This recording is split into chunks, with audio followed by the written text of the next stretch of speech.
샬롬. 네, 주님께서 이 마지막 세대에 저와 여러분을 그 포도밭의 일꾼을 찾으실 때 1시간 남겨두고 다시 새롭게 고용하신 사람들과 또 아침 일찍부터 고용되어서 일하고 있는 사람들과 12시에 고용되어서 일했던 사람들과 주님께서 그 하루 일당을 나눠주실 때 동일하게 주셨잖아요. 그러니 이 말세 사역이 얼마나 중요했으면 마지막에 고용한 사람들도 일찍부터 인생의 20대, 10대에 결단하고 주의 일을 한 사람과 뒤늦게 인생의 반세기가 지나서 회개하고 온 자들이 뒤늦게 회개하고 이 마지막에 열심히 주를 위해서 순종하는 자에게 동일한 상을 주신 그 주님의 그 관대하심과 너그러움과 주님의 사랑에 감사를 드리면서 또 일주일 동안 주님이 보여주신 위로와 기도 응답을 댓글을 통해서 나누면서 응원하기로 해요. 제 조카가 어저께 군대에 들어갔거든요. 마음이 어제만 해도 괜찮았는데 오늘 아침에 마음이 좀 어제 저녁에 마음이 제가 좀 찡했어요.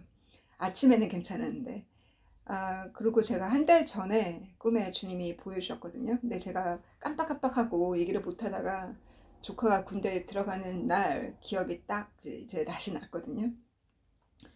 주님 꿈에 보여주시기를 지금 군에 아들이 가 있는 모든 부모님께 연락을 해서 이 유튜브 미니스트리를 통해서 연락을 해서 그 아들들의 명단을 적어서 기도하라고 하셨어요. 그들 중에 특히 아직 주를 믿지 않는 자녀, 주를 믿지 않는 아들이 군대에 계시다면 댓글을 통해서 이름을 저에게 주시면 제가 아침마다 제 조카 기도할 때 함께 기도하도록 할게요. 그래서 그 고통 가운데 요셉이 제 조카랑 마지막에 제가 전화 통화할 때 주님이 주신 말씀이 요셉이었거든요. 요셉이 부모 밑에서 특히 이삭의 사랑을 그렇게 받았던 야곱의 사랑을 그렇게 받았던 요셉이 정말 잘난 척하고 자기 꿈을 자랑하고 형들의 미움을 샀잖아요. 부모님의 사랑을 받다 보니 그 사람이 되기가 어렵잖아요. 그 사랑을 많이 받다 보면. 그런데 군에서 그 부모의 사랑을 떠나서 엄마의 사랑을 떠나서 그 고생하던 그 요셉이 그 시군 그 하수구 밑에서 버림을 받고 또 팔려가고 또 그 감옥에 갇혔던 요셉이 그러한 과정 중에 요셉의 믿음이 자라잖아요. 하나님께서 그 그릇을 만드셨잖아요.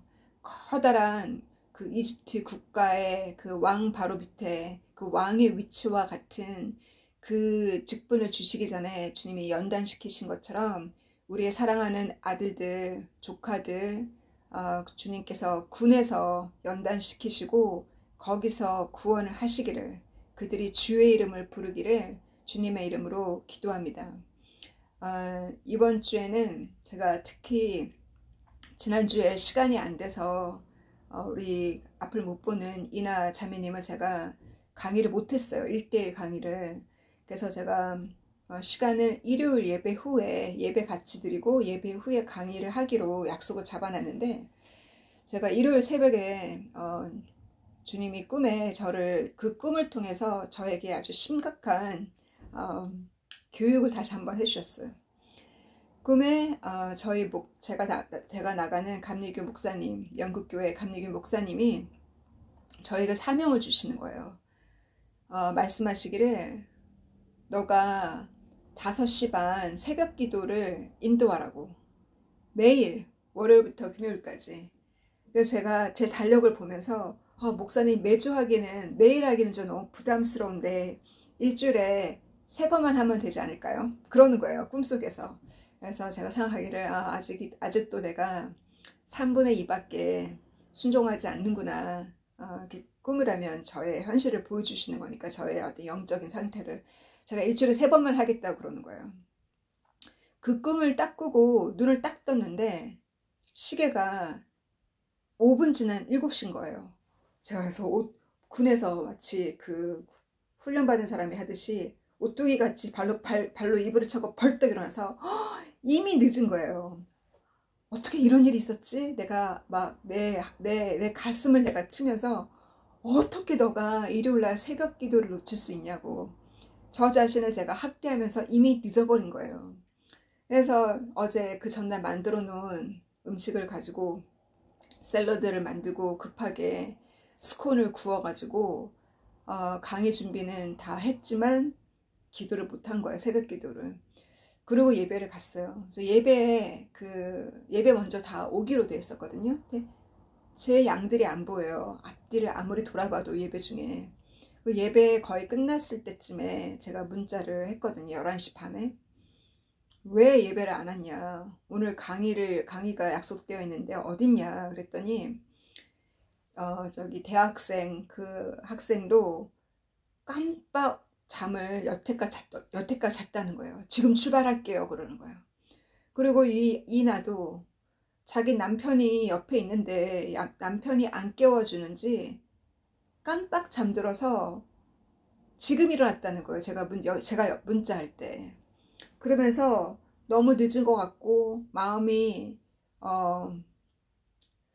강의를 들으러 올 마음이 안 생긴다는 거예요. 마음이 축 꺼져 있는 거예요. 그래가지고 결국은 12시 강의에 오티즘 그 아이를 둔 부부가 오셨고 또 대학생이랑 같이 4명 같이 강의를 하게 됐어요. 그때 제가 이날을 놓고서 우리가 심각하게 기도를 했거든요. 우리는 이렇게 세상의 아름다운 것을 보지만 이 아름다운 것이 다 템포러리, 다 순간적인 기쁨이고 하루 지나고 나면 다 잊어버리고 그 즐거움 다 일시적인 즐거움이지 않냐고. 이나는 그와 같은 즐거움도 없는데 주님이 꿈에 꼭 천국을 보여달라고 제가 제가 좋아하는 색깔과 여러분이 좋아하는 그 산천추목 아름다운 천국의 그 아름다운 모습을 이나에게 보여달라고 다 같이 기도를 했어요. 그러고 나서 제가 느낀 것은 뭐냐면 제가 목사님께도 간증을 했거든요. 목사님이 꿈에 저에게 새벽기도 인도하라고 사명을 주셨다고. 저희 목사님이. 그 얘기를 듣고 눈이 동그래지는 거예요. 왜냐하면 영국에서는 새벽기도가 뭔지 모르거든요.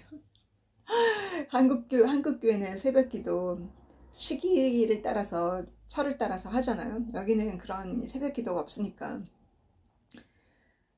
그래서 제가 이게 주님 정말 저에게 하라고 하신 건지 정말 이 교회에서 제가 인도를 해야 되는 건지 아직은 정확하지 않지만 제가 깨달은 거는 제가 새벽기도를 5시 반에 제 시계가 5시 반부터 울리거든요. 그러면 제가 시계를 꺼버리면 10분마다 계속 울리잖아요. 5시 반, 10분마다 또 울리고, 그것도 내가 꺼버리면 6시에 또 울리고, 그것도 계속 내가 꺼버리면 마지막에 그 울리는 시계는 6시 반이거든요. 그래서 3시부터 6시까지가 새벽 기도고, 5시 반에 일어나도 새벽 기도라는 거예요. 그러니까 얼마나 감사해요. 그럼 6시부터 7시까지는 아침 기도예요. 근데 적어도 아침 기도를 해야 네 양들을 네가 커버한다는 거야. 사단과 마귀로부터. 여러분 중에 이 말씀이 부담스러워하지 마시고 여러분이 목자라면 작은 목자, 큰 목자, 양들을 양육하는 목자라면 6시부터 7시 사이는 계속 기도를 해야 된다는 거예요. 아무리 피곤해도. 근데 그 기도를 매일 못한다고 해서 스스로를 죄책감에 빠지지 말고 그 다음날 하면 또 되죠. 그래서 그렇게 제가 일요일날 새벽 기도를 못했을 때 또 아침 기도를 못했을 때 제 양들이 다 잠을 잤어요. 그 오티즘 부모님도 아이를 둔 부모님도 10시 반까지 잠을 잔 거예요. 그래서 10시 반에 눈을 딱 뜨니까 이미 예배를 늦어버린 거예요. 그 교회 종소리에 눈을 떴다고 하더라고요. 그래서 몽땅 다 강의를 들으러 오기로 한 5명 모두가 늦잠을 잤어요. 저 때문에. 이건 주님이 저에게 교육을 시켜주는 거거든요. 너의 기도가 얼마나 중요한지를 하나의 그 작은 신뢰로 저에게 다시 가르쳐 준 거예요. 그래서 오늘은 오뚜기 같이 새벽 기도를 놓치지 않고 할 수 있었거든요. 그리고 여름에는 새벽 기도가 쉬워요. 왜냐면 해가 일찍 뜨니까 영국은. 그래서 그 꿈을 여러분과 함께 나누면서 그 이나가 그렇게 힘들어할 때 우리가 다 같이 일요일날 기도한 후에 주님이 선물을 주셨어요. 어떤 선물을 주셨냐면 주님이 이나를 방문하신 게 꿈으로 방문하신 게 강의 10번째 들었을 때 방문하셨잖아요. 그리고 이번에 또 주님이 방문하셨는데 꿈에서 자기가 지옥을 조사를 하더라는 거예요. 조사라고 해야 되는지 뭐 탐색을 해야 된다는지 지옥을 자기가 조사를 하는데 자기도 죄를 지은 거예요. 근데 그 죄 때문에 주님 앞에 가서 용서를 받아야겠다는 마음으로 자기가 천국을 향해서 가고 있었대요. 천국을 들어가는데 누구를 만났냐면 이름이 라이온이라고 하는 라이온이면 사자잖아요. 영국에서 그 사자라는 이름은 리온이라 불러요. 라이온이라는 의미거든요. 리온. 그래서 이름이 리온이라고 하기도 하고 라이온이라고도 하기도 하는 개편에 의하면 엘더라고 그랬거든요. 엘더면 장로님이잖아요. 연세 있으신 분. 천국에서 아브라함을 만나신 분들이 다 동일하게 말씀하시기를 그 젊은 청년이 아니라 연세 있는 분이라고 했거든요. 제가 볼 때는 그 패트리악 있죠. 조상, 선조. 패트리악은 전부 연세 있는 분으로 보이는 것 같아요. 꿈에 그 천국에서. 아브라함, 이삭, 야곱, 또 야곱의 12아들. 제가 그 꿈 해석이 되었기를 유다를 만났다 생각하거든요. 그 리온을 만난 거예요. 그래서 리온이 뭐라 그러냐면 그 많은 엘더가 있는데 많은 그 어르신분들이 있는데 그 중에 엘더가 천국 문에 자기를 맞이했대요. 그래서 그 천국 문에서 엘더를 만나서 들어갔는데 리온이 하는 말이 주님은 제너러스하시고 관대하시고 온유하시기 때문에 이 두 가지 언어를 썼어요. 간대하시고 온유하기 때문에 너가 회개하는 마음으로 용서를 구하면 주님은 용서해 주신다고.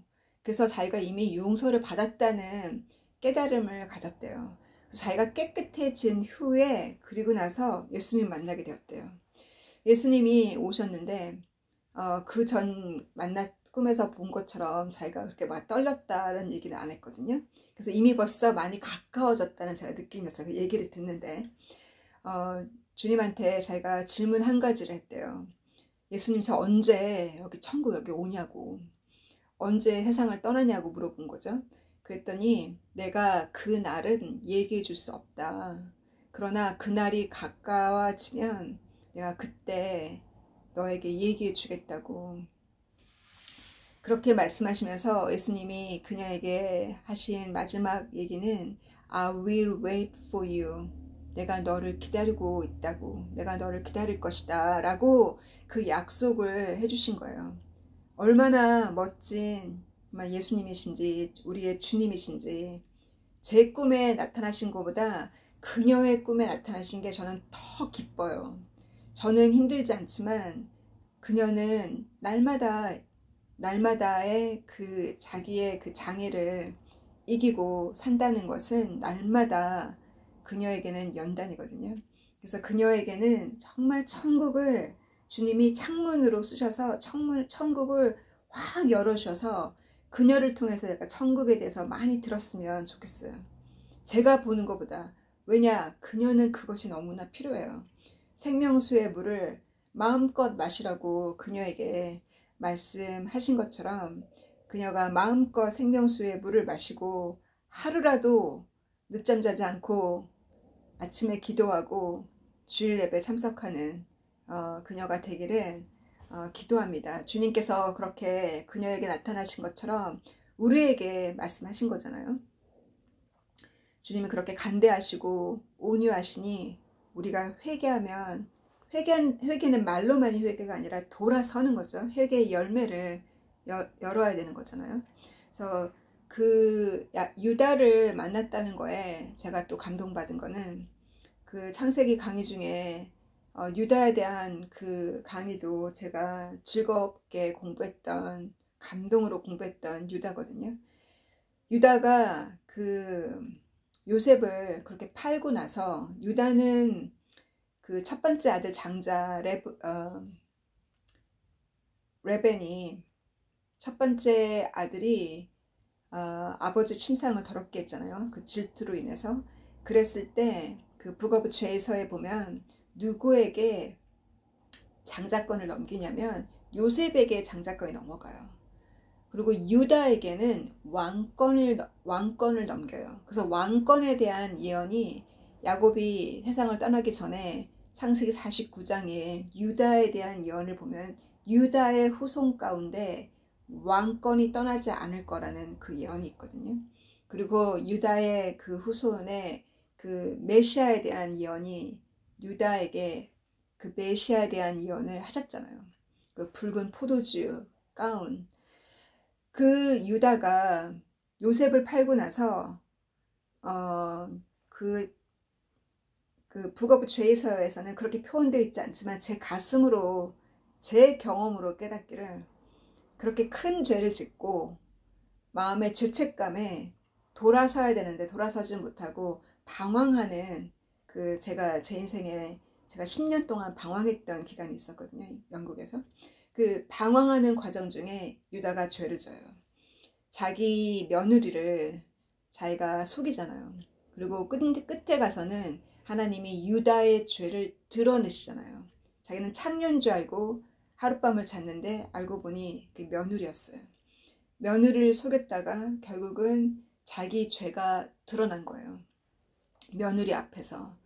그래서 그 죄를 자복하고 너가 나보다 더 의롭다는 유다의 그 죄 고백, 그 죄 고백을 했던 그 유다처럼 그 죄가 드러났기 때문에 회개한 거예요.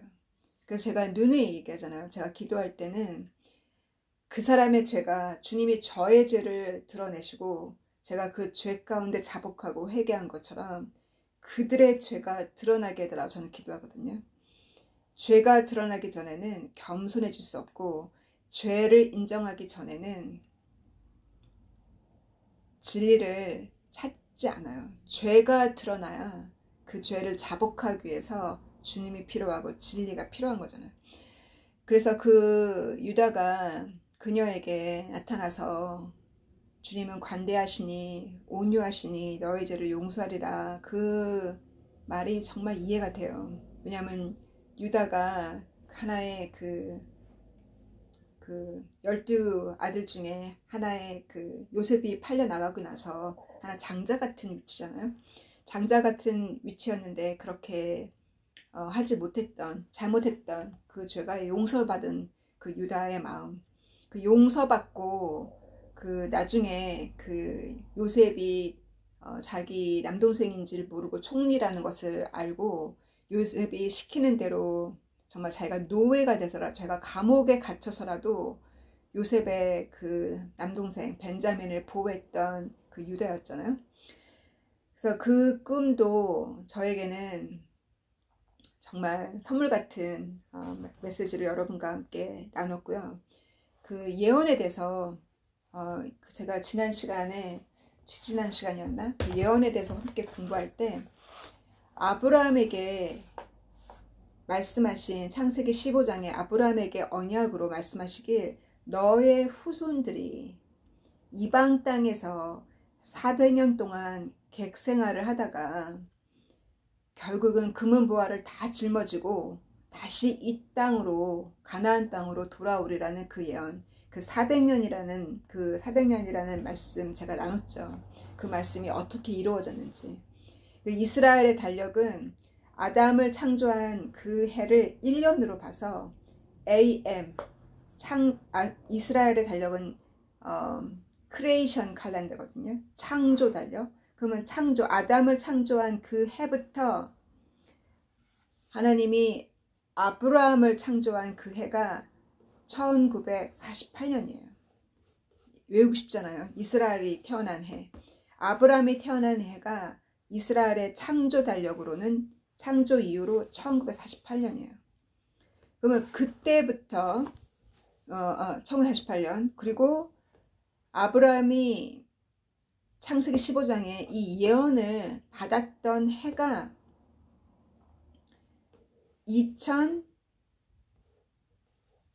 2018년이에요. 2018년. 그러면 2018년이고 그때부터 계산을 하면 2018년 더하기 430년을 하면 AM 2448년이 출애굽을 했던 해예요. 그래서 디트로노미겠다.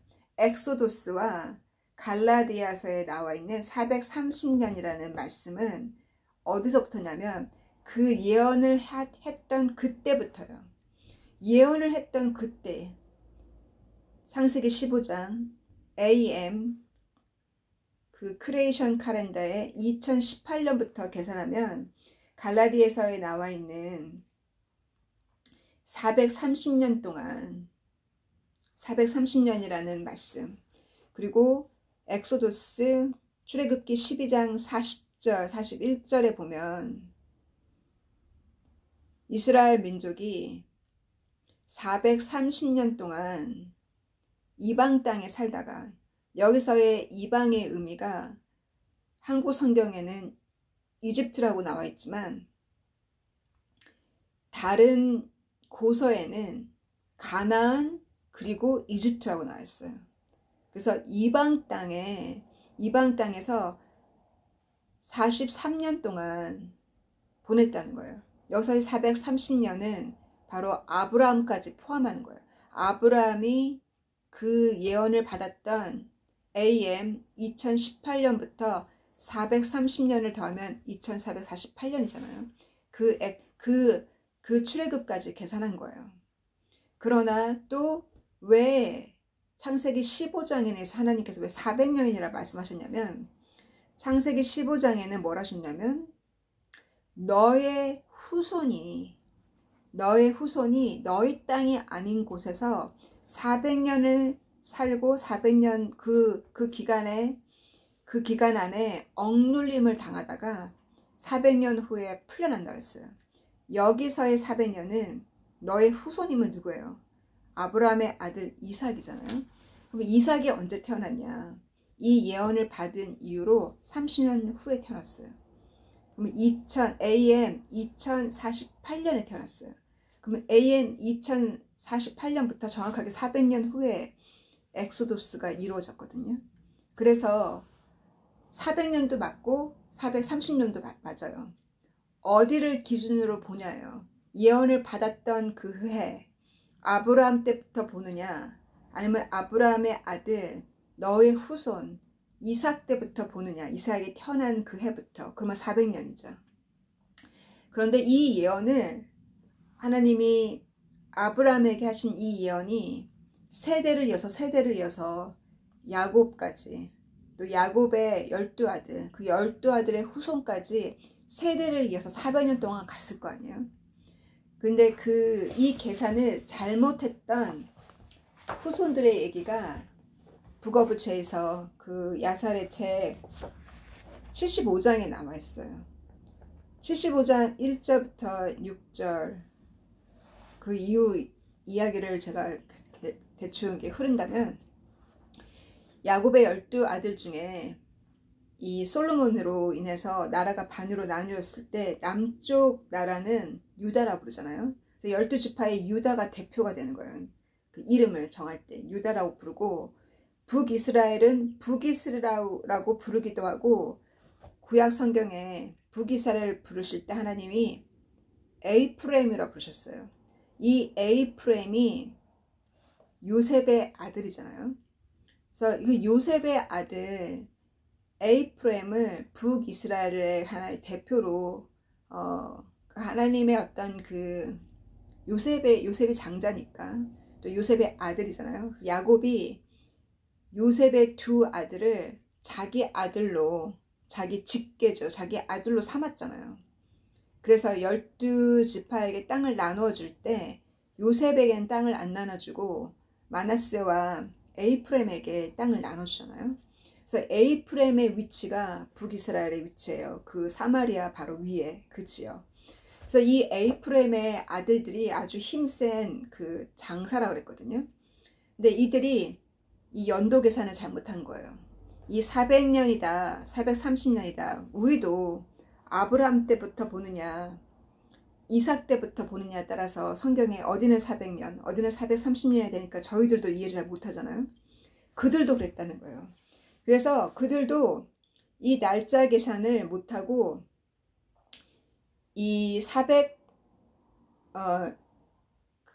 430년이면 예언을 받았던 430년이면 그 아브라함부터 야곱까지는 가나안 땅에 살았잖아요. 이방의 객이 되어서 그 기간이 220년이에요. 그리고 실제로 이 야곱이 70명의 가족을 데리고 이집트로 갔던 그때부터 210년을 살다가 출애굽을 하거든요. 야곱이 그 땅으로 갈 때부터 거기서부터 계산을 해야 돼요. 그래서 이 제에서의 책에 의하면 그들이 이집트를 떠나서 아니죠, 가나안 땅을 떠나서 이집트로 옮겨온 지 몇 년째? 180년 되는째. 그럼 180년이면 30년 계산을 빠진 거예요. 그들도 계산을 잘못해서 이 400년인지 430년인지 모르고 그들도 이 400년으로 계산했겠죠.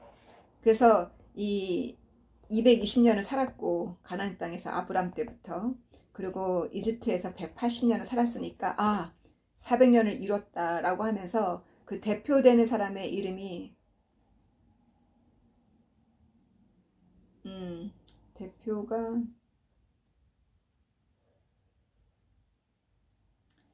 제 눈에 빨리 안 들어오네요. 대표 이름이 여기 제 눈에 지금 빨리 안 들어오지만 그 에이프렘의 그 지파, 에이프렘의 그 후손들의 지파의 그 남자 숫자가 30,000이에요. 3만 명이 들고 일어나서 하나님이 아브라함에게 말씀하신 그때가 다 찼다고, 400년이라는 숫자가 다 찼다고 하면서 지금 이집트를 떠나야 된다고. 그래서 그들이 이집트를 떠나서 가나안 땅으로 가는 도중에 결국은 누구랑 전쟁이 붙었냐면 팔레스틴과 전쟁이 붙어요. 그래서 팔레스틴 전쟁에서 하나님께서 이 에이프렘 후손들을 팔레스틴에게 넘겼다 그랬어요. 하나님이 그거를 막으신 거예요. 왜? 아직 예언이 이루어지지 않았기 때문에. 예언이 이루어지지 않는데 자기 스스로가 빨리 그 예언을 이루려다가 결국은 하나님이 다 그들을 팔레스틴에게 다 넘기는 바람에 전부 다 살육을 당해요. 살아남은 자가, 그 중에 살아남은 자가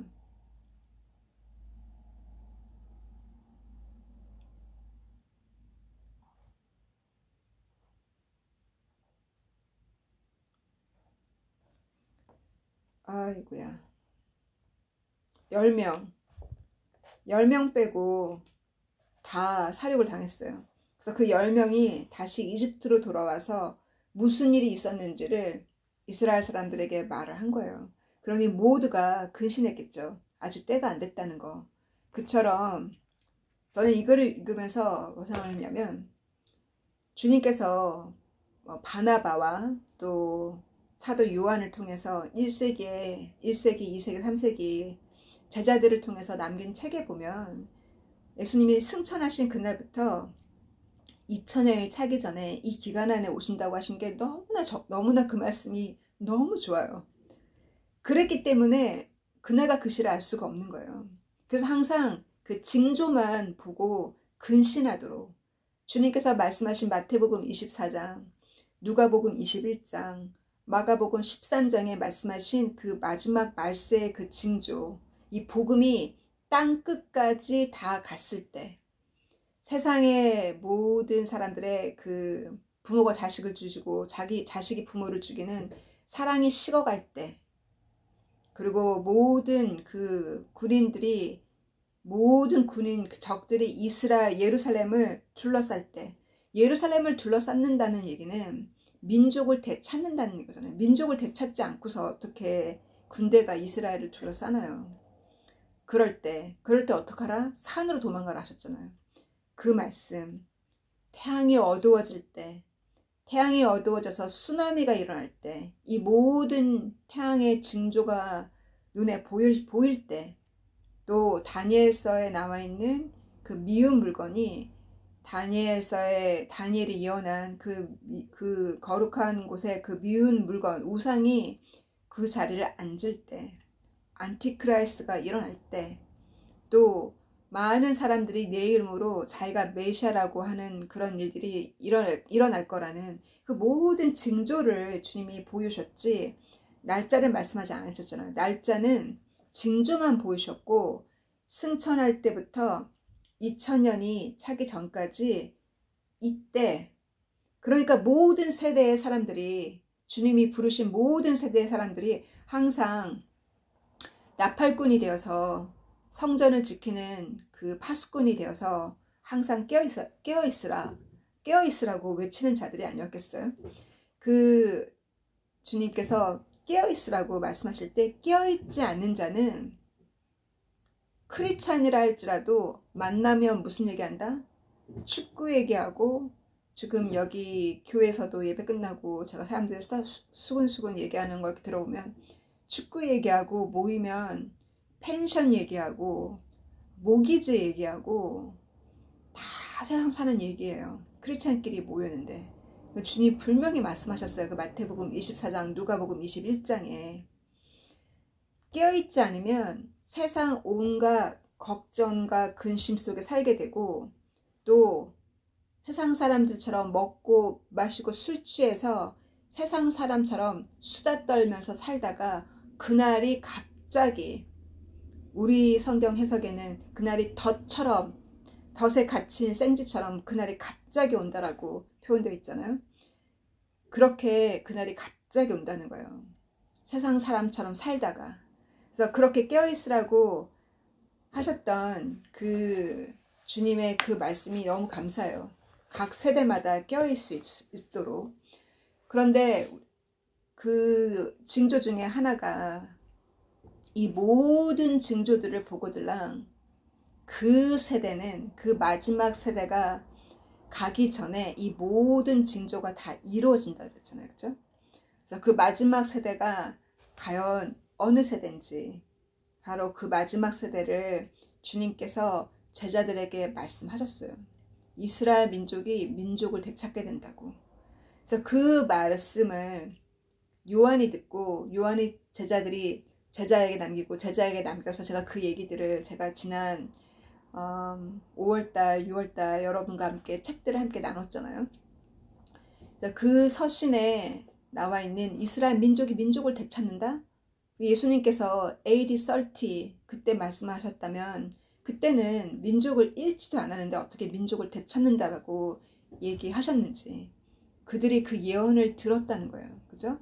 그래서 그들이 민족을 잃어버린 때가 언제냐면, 그 로마 엠퍼러 킹 그 니로에 의해서 AD 70에 성전은 불태워졌잖아요. 성전은 불태워졌지만 그 주이시 리더들에 의해서 계속 그들의 그 동물 희생의 예배는 진행되어졌어요. AD 75까지. 그러다가 그 유대인들의 반항으로, 로마를 향한 반항으로 여러 번 데모를 통해서 그 많은 반항들이 있었는데, 마지막 반항이 언제라고 기록되어 있냐면 AD 132년이라 기록되어 있거든요. 제가 링크를 보낼게요. AD 132년에 이 주동자가 누구냐면 사이몬 바 코그바예요. 사이몬 바 코그바. 이 사람이 주동이 되어서 이때가 세 번째 난동이었다는 거예요. 그 로마에 항쟁하는. 그래서 몇 년을 싸웠냐면 꽤 오랫동안 싸웠어요. 32, 132, 3, 4, 5, 4년을 싸우거든요. 4년을 싸웠지만 결국은 지죠. 로마에게. 결국은 지고 이것 때문에 그나마 거기에 살고 있는 유대인들이 다 추방되어져요. 어디로 추방되냐면 가장 많이 도망간 곳이 스페인이잖아요. 유럽으로 또 전 세계로 흩어지게 되죠. 그래서 예수님께서 십자가에서 우리를 구속하신 그때부터 대략 100년 AD 32 그리고 AD 132니까 딱 100년 안에 마지막 반항이 마지막 그 전쟁이 있었어요. 그리고 나서 민족을 완전히 그 뿌리가 완전히 뽑힌 거잖아요. 민족을 잃어버렸죠. 자기 땅을 잃어버린 거죠. 그리고 나서 다시 민족을 되찾기까지 그 마지막으로 마지막 항쟁 이후로 대략 역사를 공부하는 사람은 날짜까지 다 계산하더라고요. 제가 날짜까지는 계산하지 않을게요. 그래서 그 로마는 무너졌지만 로마 카톨릭이라는 이름으로 지금까지도 유럽을 지배하고 있는 것이 바로 로마예요. 제가 그 얘기는 여러 번 여러분과 함께 나눴죠. 그러나 그 팔레스틴 그 지역 이스라엘 그 땅은 13세기 14세기 13세기부터 그 오토만 제국으로 지금으로 얘기하면 터키 제국이 20세기 초반까지 그 이스라엘 그 지역을 다스렸어요. 근데 그때 1차 전쟁이 터지면서 또 오토만 그 제국도 독일이 전쟁에 지면서 그 독일을 도왔던 그 오토만 그 터키도 같이 무너지거든요. 그래서 그때 1차 전쟁이 끝나고 나서 그 지금 가장 전 세계에 화제가 되고 있는 이 팔레스틴 지역을 누가 양도를 받냐면 영국이 양도를 받아요. 그래서 영국이 1917년 12월 10일 날 발표를 하기를 그 당시 영국의 그 외교관이죠. Foreign Secretary 제임스 발퍼가 1917년에 발표를 하기를 편지를 쓰잖아요. 서신을 쓰면서 그 지오니스트에게 서신을 쓰면서 이 지역을 이스라엘의 그 흩어진 이스라엘 민족이 다시 돌아와서 살도록 그 공식적인 레터를 보내요. 그래서 서신적으로는 1948년이 아니라 2017년에 이미 공포가 되어진 거예요. 2017년. 그럼 2017년부터 한 세기를 100년으로 보나요? 강건하면 다윗 기자는 강건하면 80년 산다고 했어요. 한 세대가.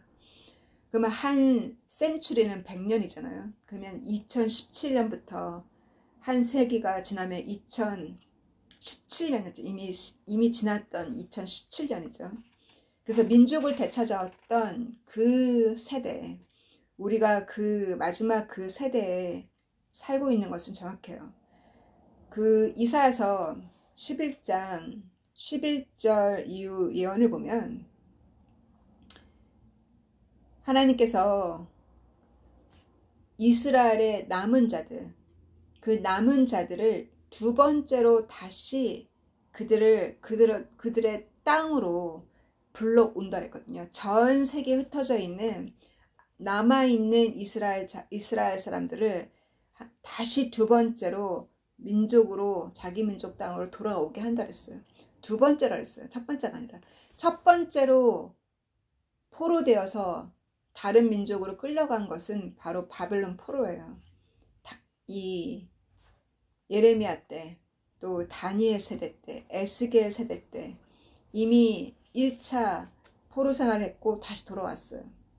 다시 돌아올 때마다 뭐예요? 성전을 지어요. 그래서 2차 성전을 지었잖아요. 그래서 하나님이 다시 부르신다는 것은 두 번째 다시 부르신다는 것은 성전을 짓게 하기 위해서요. 민족을 되찾고 성전을 짓는 것이 바로 그것이 메시아의 도래예요. 1차 메시아가 1차 예수님이 오셨을 때도 성전이 지어져 있었죠. 주님이 다시 올 때도 성전을 짓게 되어 있어요. 그래서 그 성전에서 주님이 1000년 동안 다스리는 거잖아요. 이스라엘 민족은 성전을 짓는 것이 그들의 사명이에요. 그래서 그 3차 성전이 이제 곧 지어지는 거예요. 민족을 되찾았으니까. 그래서 그 두 번째로 내가 다시 그들을 부른다는 말씀이 이사야서 11장에 나와 있고, 또 이 말씀은 제가 이번에 공부를 했거든요. 이번에 다시 공부를 하다 보니 제 눈에 또 이게 너무나 흥미로운 예언인 것 같아요. 이사야 60장 9절을 보면은 내가 다시 민족을 다시 부를 때 누구를 통해서 내 백성을 내 땅으로 부르냐면, 이 민족 이름이 배의 이름이 나와서 그 배가 The Ships of Tarshish. The Ships of Tarshish. 이 타시시가 성경에 히브리어로 타시시가 여러 번 나오는데, 많은 고고학자나 그 성경을 공부하는 신학자들이 정확하게 풀지는 못해요. 많은 학설이 있어요. 그 중에 학설 중에 하나가 뭐냐면 이 타시시가 영국이라는 거예요. 그래서 이 영국으로 보는 학자들이 있거든요. 그래서 그것처럼 그 영국에 여기 보면 아일랜드라고 있어요. 섬나라 중에, 근데 그 타시시를 스페인으로 보는 사람도 있고 영국으로 보는 사람도 있는데, 섬나라로 볼 때는 영국이 맞죠. 그래서 그 섬나라인 영국이 바로 그 1차 전쟁 이후로 이 팔레스틴 이스라엘 땅을, 요단강을 반쪽 낸 사람이 영국이에요. 그러니 영국 대제 그 유나이티드 킹덤, 그 전 세계를 제패했던 영국이 무너진 것은, 그것이 또 축복일 수도 있고, 또 그 발퍼가 이 디클레레이션을 했기 때문에 영국이 축복받은 것도 있지만, 그 민족을 반쪽 냈잖아요. 요단강의 오른쪽은 그 팔레스틴이 살고 있는 그 조단이라는 나라를 만들었잖아요. 그래서 팔레스틴은 이 지역에 살고 그들에게 더 많은 땅을 주고, 조그만 그 요단강의 왼쪽에 있는 조그만 땅만 이스라엘 주이시 사람들 보고 돌아와서 살라고 했던 지역이 이 지역이잖아요. 그래서 그 웨스트 뱅크도, 그 요단강의 왼쪽에 있는 그 웨스트 뱅크도 이스라엘 민족이 6.1 전쟁으로 뺏었음에도 불구하고 지금도 전 세계 그 정치인들에 의해서, 유엔에 의해서 이스라엘이 거기에 손을 못 대게 하잖아요. 그죠? 그래서 이렇게 힘이 없는 그 이스라엘을 만드신 것은 하나님이 그 겸손 중에 내가 약할 때 내가 강하다는 말씀처럼, 내가 능력이 없고 내가 부족하니, 새벽 기도도 제대로 못하니 그런 저를 써주시기 때문에 감사하고 겸손하게 순종하는 거 아니겠어요? 제가 용사처럼 정말 튼튼한 그런 어떤 무쇠 같은 사람이어서 제가 주의 일을 하는 것이 아니라, 연약하고 부족하니까 더 주님께 매달리게 되지 않겠어요? 주님이 그 연약한 자를 통해서, 연약한 이스라엘 민족을 통해서 성전을 짓게 하시고, 그 연약한 이스라엘 민족을 통해서 하나님이 메시아를 그 땅에 보내셨어요. 그래서 그 호세아서에 보면은 이스라엘 민족이 하도 죄를 지으니 하나님이 그 모세에게도 그 디트로노미, 신명기 32장, 33장, 마지막 장까지 쭉 32장부터 이렇게 훑어보면, 이스라엘 민족이 이렇게 죄를 짓기 때문에 내가 내 민족이 아닌 자들로 인해서 이스라엘 민족을 내가 부럽게 만드신다고 했어요.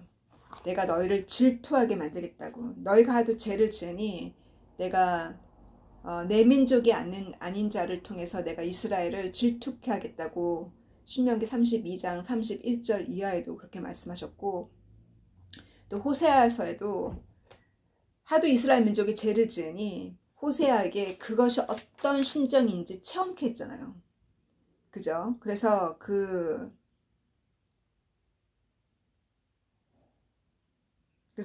창녀와 결혼하게 해서 자녀를 놓고 그때 하나님의 마음을 호세아에게 느끼게 했던 그 하나님. 그러시면서 호세아에게 이렇게 표현하셨잖아요. 내 민족을 다시 내가 이 땅에 다시 심겠다고. 다시 그들을 부를 때 그들은 나의 사랑하는 자가 아니라는 거예요. 하도 하나님을 속삭이니까. 나의 사랑하는 자가 아니죠. 그 호세아의 마음이 자기 아내가 아내 같겠어요? 나의 사랑하는 자가 아닌데 내가 그들을 나의 백성이라고 내가 부르고 그들은 그들의 하나님이라고, 나의 하나님이라고 부르게 하겠다고. 그래서 이렇게 그 하나님의 감정이 어떠하신지를 호세아를 통해서 느끼게 하신 하나님. 결국은 이렇게 이사야가 말씀에 남기신 말씀처럼 그 아일랜드 영국을 통해서, 그 영국의 배를 통해서 내 백성을 부르시고 다시 두 번째 다시 부르셨던 하나님. 내가 다시 부른 후에는 다시 그 뿌리가 다시 뽑히지 않게 하신다고 아모스 9장 15절에도 그렇게 말씀하셨어요. 다시 불렀지만 다시 뿌리를 뽑으셨잖아요. 바벨론에 끌려갔을 때 다시 불러냈지만 다시 뿌리를 뽑으셨잖아요. 그들이 메시아를 알아보지 못한 지도자들의 죄로 인해서.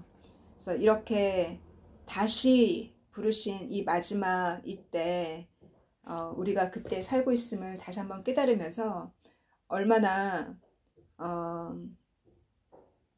정말 일꾼이 없었으면 저 같은 저희같이 부족한 자들을 1시간 남겨두고, 주님이 얼마나 급하셨으면 이 마지막 1시간을 남겨두고 이렇게 많은 말세 일꾼들을 주님이 고용하셨겠어요.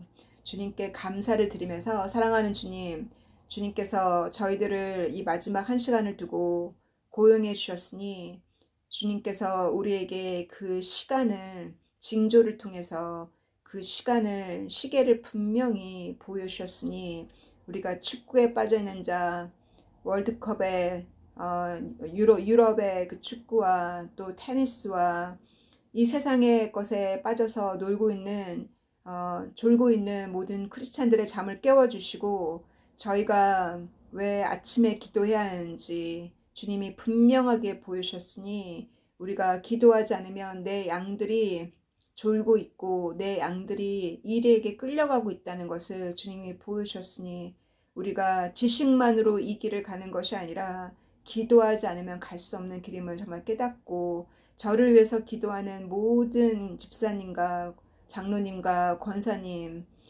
저를 위해서 기도하는 모든 유튜브에 주님의 자녀, 아들, 딸들을 주님께서 축복하여 주시고, 저를 응원하는 모든 자들을 축복하여 주시고, 정말 찬물 한 그릇 나의 작은 선지자에게, 나의 작은 제자에게 찬물 한 그릇 주는 자에게도 동일하게 주님이 상급을 주시라는 그 말씀이 그들에게 그대로 이루어지기를 주님 간구하고 기도합니다. 그리고 아들을 군대에 보내서 하루하루 기도하고 있는 우리 주님의 아들들 주님 기억하여 주시고, 그들이 그 안에서 연단 속에서 주님을 만나기를, 주님 그와 같은 기적의 역사가 군에서 일어나기를 주님 간절히 간구합니다.